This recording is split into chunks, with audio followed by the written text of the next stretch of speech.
Mm-hmm. Yeah. We're on live. Don't say anything dumb. Let's see.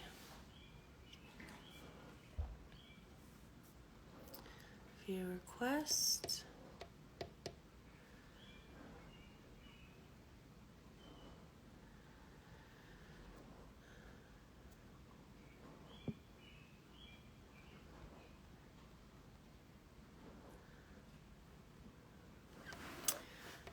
View request. This is always the most awkward part. What? When you're trying. Ah, got it.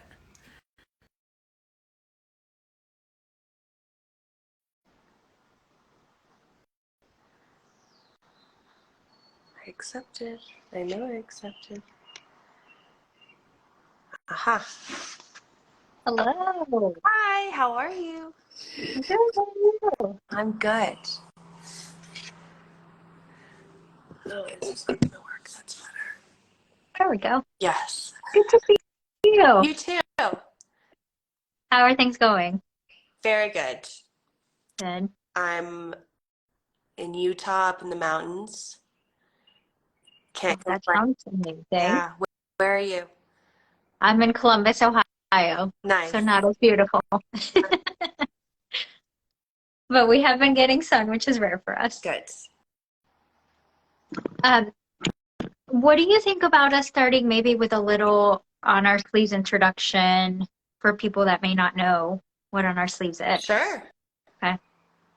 I am excited that we get to learn from you today this time. So before I jump into the questions, I'll share a little bit about on our sleeves. Great. So hi, everyone. I am Dr. Ariana Howitt. I'm a pediatric psychologist, and I am the executive clinical director of On Our Sleeves. And we're an organization with a mission to give free, evidence-informed resources to every community in the U.S. And the resources are all about helping adults with kids in their lives know how to understand and promote the mental health and wellness of all kids. And so I always say if you're an adult and you have a child in your life, we have a resource for you. We talk to parents and caregivers, but also to teachers, coaches, really anyone looking for resources. And Alexandra has been a huge supporter of us since last year. And so I'm super excited to talk with you today and just maybe start with what led you to become an advocate for children's mental health. Why this topic? Well, I think it's obviously a topic that people have been discussing for a long time, but I think even after the pandemic, it got to be more um, on the top of, our list as far as importance. And it's just an incredibly important thing, and it can be as simple as how you communicate with children. And, as an adult, you have the power to really influence a child's life in the way that maybe you didn't get to have when you were younger. And I think adults, a lot of them, they want to help. Mhm. They just don't have the tools, and they don't know exactly how to communicate. And when it's something that can be so simple, that can make such a big difference, not saying that this is a simple topic, but there can be simple things done that can help so dramatically. And that's what On Our Sleeves does, is really help provide people with the resources and the education to help young people. And I think it's just an incredibly important thing. Yeah, I love that you bring that up because it really is about what are the things we can do way before we're worried, right? The things we can do to hopefully prevent. Um, and like you said, communication, building those healthy relationships is really important. Yes. And And go go ahead. I have stepkids now, so I'm seeing it, firsthand, what a big difference it can be to communicate in a way that how it can really make such an impact even on just a moment when someone might be having, when a child might be having, it just makes such a big difference to know those tools and to have those tools and to not get overwhelmed, which, being a parent can be very overwhelming. Yeah. Or a teacher or a caregiver or anyone in a position of where you have kids around and you have to communicate with them. Yeah, in the moment, it can really feel like we're winging it and hard to know what's the right thing to say. But science really finds that it's the connection that matters. It's being there, it's listening, um, and just starting those healthy relationships that's really going to help children. So it's really important. You guys have these great, sorry everyone, I have a cold from being up in the mountains. You have these really great cards. What are they called again? The question cards? Conversation starters. Conversation starters. And I love those. And when I saw that was what, and you guys send them to schools and you guys send them to parents, and they're a free resource and you can get them online, you can get them hard copy, but they have these really incredible questions to ask your kids that you might not have thought of, a sort of a way of communicating, a way of talking that can really bring out what's really going on with the children in your life. Yeah. And we did that because we've heard a lot of people say what you said earlier. We know it's important to communicate with our kids, but we don't know where to start. A lot of people are worried following the pandemic, but then how do I even start these conversations? How do I even check in? And so our conversation starters are both for fun, open-ended conversations, but then they're also for those, what if I'm worried? And we have them for very specific topics like bullying, social media, body image, to try and really give the adults those tools. Another important thing that I think conversations like what you and I are having today and that we promoted on our sleeves is simply breaking stigmas, right? Normalizing this conversation, talking about children's mental health. Share a little bit of what you have found helps you break stigmas, actions that you take on your day-to-day life to break stigmas about children's mental health. Well, I think just talking about it. I think as we've seen on many different topics, that talking about it, normalizing, having conversations about things that may have felt uncomfortable to talk about, make a huge difference. And also going into these things without judgment and without blame. And I think that there's a lot of human natures that we go and we blame ourselves, or we think we're in denial, or we think something isn't happening, or all kinds of stuff. And I think just allowing things not to be perfect, and that's okay as long as we talk about it and hear how people are feeling. I think that makes a huge difference. So yeah, I think just talking about it, and the work that you guys do it's so amazing. And any donations that anyone wants to give goes to all these free resources that you give people that might not be able to afford, or schools that might not be able to afford all these different materials. And it breaks the stigma when you start in that kind of place where you say it's okay to talk about how you feel, and it's okay to struggle, and it's okay to make mistakes and all of that. But no one should be ashamed of struggling from time to time, or of messing up from time to time, as an adult, as a parent. I mean, isn't that what they say, that, like it can't always be perfect? I can't. And I love you pointed out two things. One is that talking about it and breaking the stigma in that way, normalizing the conversation, but then also our own internal stigmas. Like you said, we can't be perfect all the time. Mm-hmm. And I think a lot of the children's mental health stigma comes from parents and caregivers worrying that I'm going to be judged if my child is having a hard time, or that I'm going to be blamed, like you said. And in reality, there are things we can do to promote our mental and physical health, but we all get sick sometimes. and it's the same thing with our mental health. Kids have emotions and life can be hard. And so it's being able to move past our own stigma and that self-blame for sure. I want to answer. I saw a comment come in as we were talking about conversation starters, and someone asked about what about how do you start conversations with kids on the spectrum? And so I just want to encourage people to go to our website because conversation starters are just the first step we have, but we have a lot of resources of how do you start and continue the conversation. And we include resources for what if a child is nonverbal? How do I start a conversation or how do I have that healthy relationship with them? So definitely head to the website and it's all free as we've talked about. So please check it out today. And go ahead. I was just saying, you guys are amazing and do amazing work and have thought of a ton of different uh, issues that parents might encounter. And you are just a group that want to, everyone, it's such a great place to get help because they want to help so badly. And yeah, everything is free. Yeah.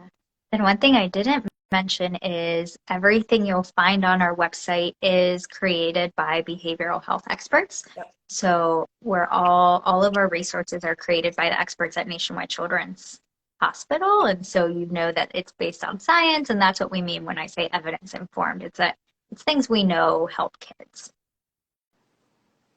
Um, Another important piece of course, breaking the stigma and the conversation in mental health is how we take care of our own mental health and how we take care of the mental health of our family. I'd love to hear from you how you prioritize your mental health and your family's mental health.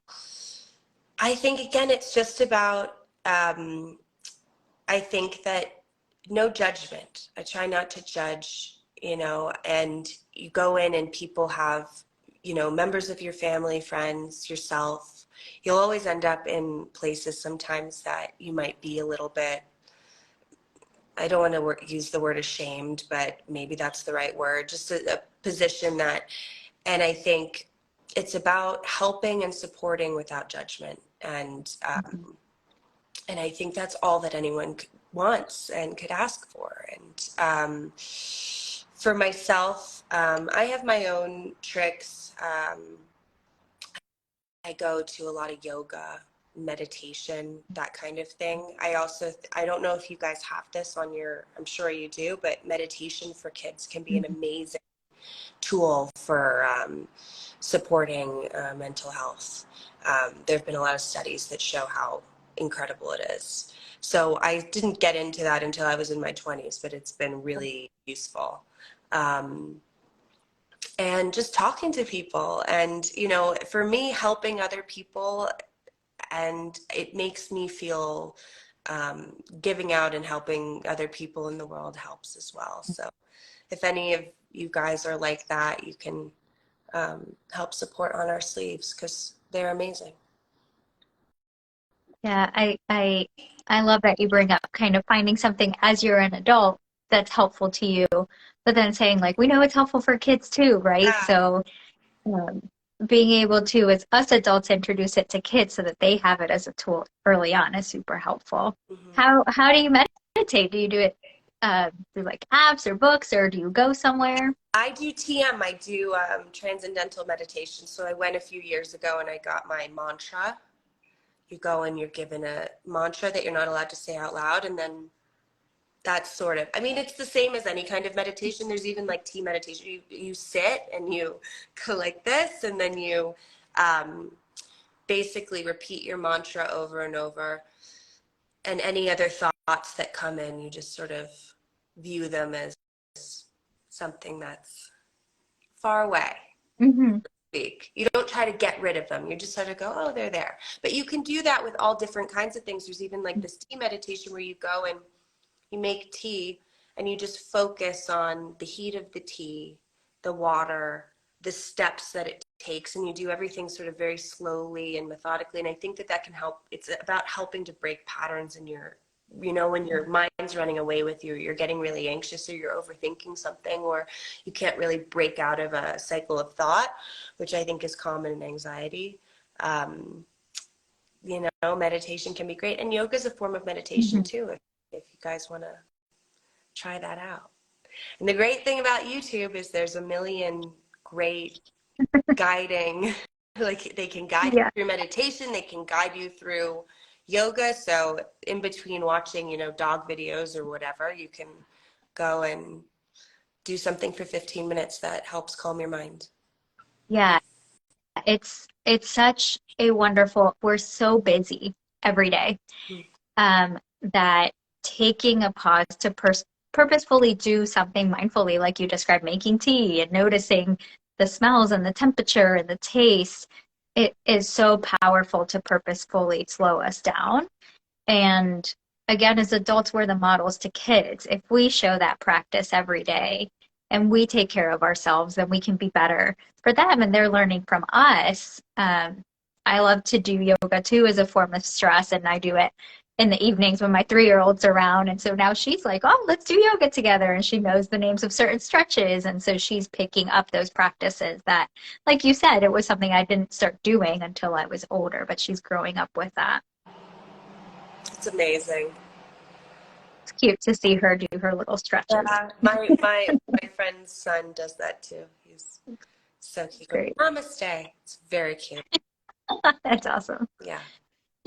You mentioned too, the importance of no judgment, and I Yeah. think that that is a learned practice too, just like meditation. It takes a lot of practice.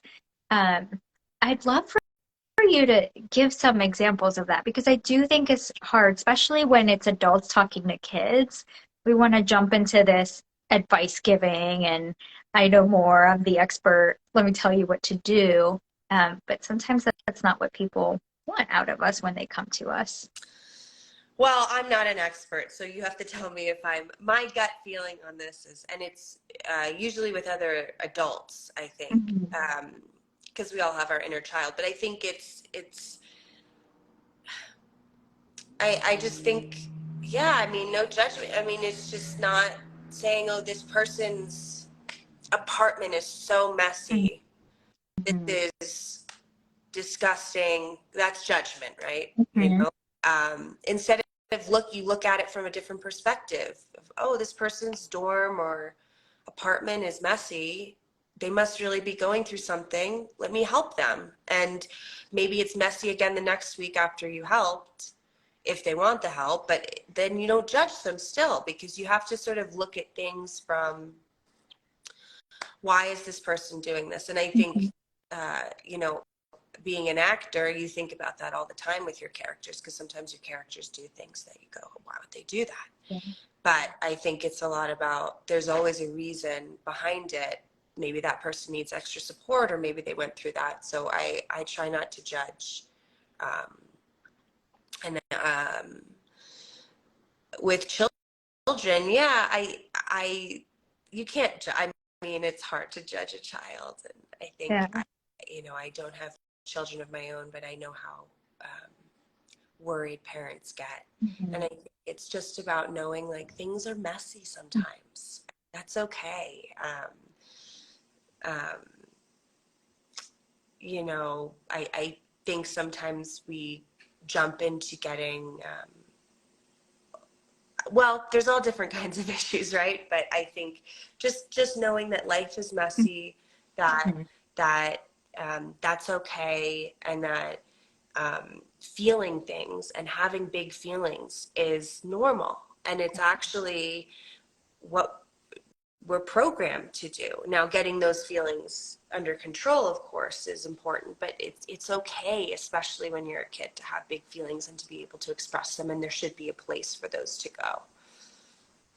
Yeah, that's huge, right? Being able to normalize it again with that lack of judgment. Like, you know, we often, and that's why I say it's hard and it takes practice. I'm a psychologist and I still do it. And, saying things like, oh, don't be scared. There's nothing to be afraid of. Why are you angry? Stop crying, right? Like, we jump to those kinds of statements so quickly. Um, instead of putting ourselves in that person's shoes, or even just because I don't feel that way doesn't mean that that person doesn't have a right to feel that way, right? Mhm. And so being able to normalize the emotion, and I can see that you're sad, I see that you're angry. Um, that's okay. We all feel emotions. What do you need? How can I help? Uh, versus, yeah, like you mentioned, jumping to that judgment of what that person should or shouldn't be doing or feeling. And we do Mhm. it to ourselves too. Yeah. Yeah. Yeah. And I think it takes a lot of practice. And that's why I appreciate so much having conversations like this with you, because we really want people to understand it on our sleeves that mental health is something that isn't just something we should be talking about when it comes to adults, but that kids feel emotions too, kids feel stress too. Um, they feel the difficult things happening in the world. And like you mentioned, after the pandemic, a lot of kids' lives were impacted. And so it is important that we raise awareness that we should be checking in with our kids. And so we really appreciate you being a champion and an advocate for that. Of course. Thank you for everything you guys are doing. Absolutely.